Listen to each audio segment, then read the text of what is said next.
लाचार माँ बाप।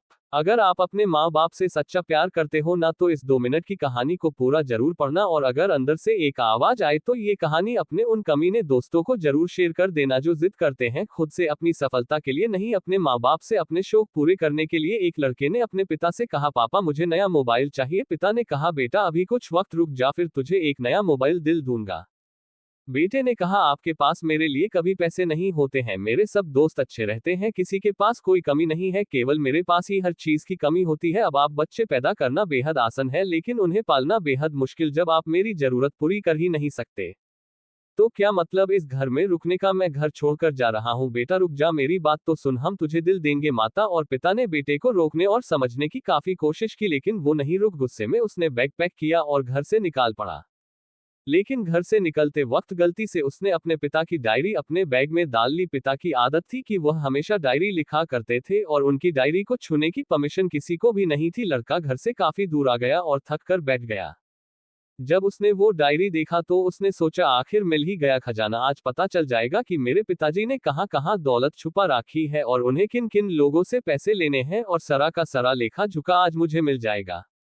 बेटे को लगा इस डायरी में पिताजी की सारी लेन देन का हिसाब होगा। जैसे ही लड़के ने उस डायरी को पढ़ना शुरू किया उसकी आंखों से आंसू बहाने लगे। डायरी की शुरुआती पन्नों में बेटे को जो बाइक दिलाई थी उसका हिसाब लिखा था जिसकी ईएमआई पिताजी अभी तक चुका रहे थे।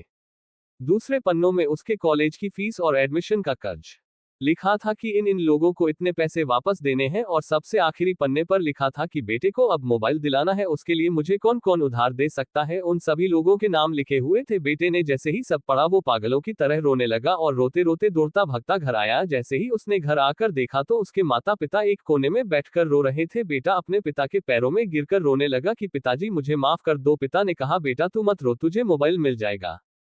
बेटे ने कहा, पिताजी मुझे आपसे कुछ नहीं चाहिए, मुझे पता चल चुका है आप इस डायरी में हम लोगों से क्या छुपाते थे। मैं अब आपको कोई कम नहीं करने दूंगा, मैं मेहनत करके सब कुछ ठीक करूंगा। ये सुनकर पिताजी ने बेटे को गले से लगा लिया। दोस्तों, माँ बाप अपना पूरा जीवन, अपनी पूरी खुशी अपने बच्चों के लिए कुर्बान कर देते हैं, लेकिन कुछ बच्चों को लगता है कि माँ बाप ने उनके लिए कुछ नहीं किया। वह कभी आपको अपनी समस्या नहीं बताते, भले ही वह कितनी ही बड़ी समस्या से गुजर रहे हो। रिश्तेदार भी उन्हें नीचा दिखाते होंगे तो भी वो सह लेते होंगे, लोग भी ताने मारते होंगे तो भी वो सह लेते होंगे, लेकिन आपसे अपनी समस्या कभी शेयर नहीं करते क्योंकि वो आपको कभी दुखी नहीं देखना चाहते हैं।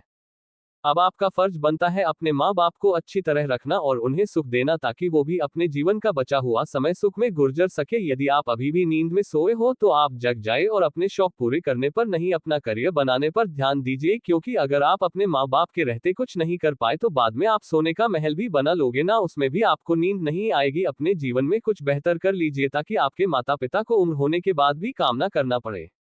अगर कहानी अच्छी लगी तो इसे सभी के साथ शेयर कीजिए और अगर अभी तक लाइक नहीं किए हैं तो जरूर कीजिए। धन्यवाद।